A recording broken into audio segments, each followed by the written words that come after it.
Ces jeux vont sûrement rappeler votre enfance. Flipper, baby-foot, bornes d'arcade. Les jeux de café ont maintenant leur salon en Bourgogne. François Latour et Romain Liboz sont partis à la rencontre de ces nostalgiques tournés aussi vers l'avenir. Le Bourgogne Game Show, c'est une vingtaine d'exposants, mais surtout près de 200 machines de toutes les époques en libre service. Chez certains utilisateurs, les souvenirs sont intacts.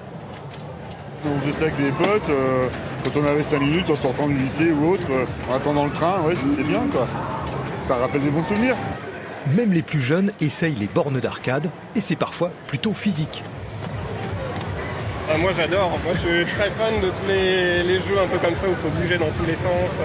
Ça vous plairait d'avoir ça chez vous? Ouais, beaucoup, mais je sais pas si j'aurai la place, je sais pas si j'ai le budget. Là aussi, les passionnés sont présents pour l'entretien des jeux.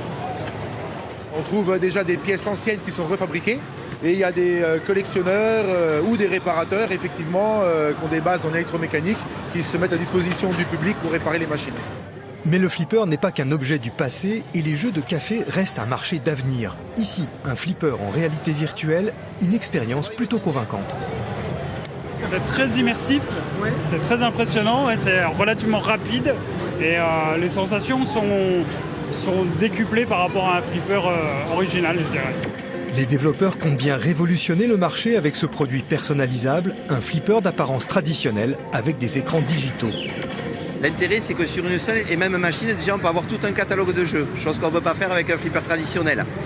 Nous, l'objectif, c'était amener à évidemment un jeu connu de tous, la nouvelle technologie dans ce qui se fait aujourd'hui, avec de la réalité virtuelle. Et ça amène une immersion très forte et une expérience très particulière et très intense. Comme pour toute passion, attention, il faut compter de 2 000 à 10 000 euros pour acquérir un flipper et de 2 à 3 000 euros pour une borne d'arcade.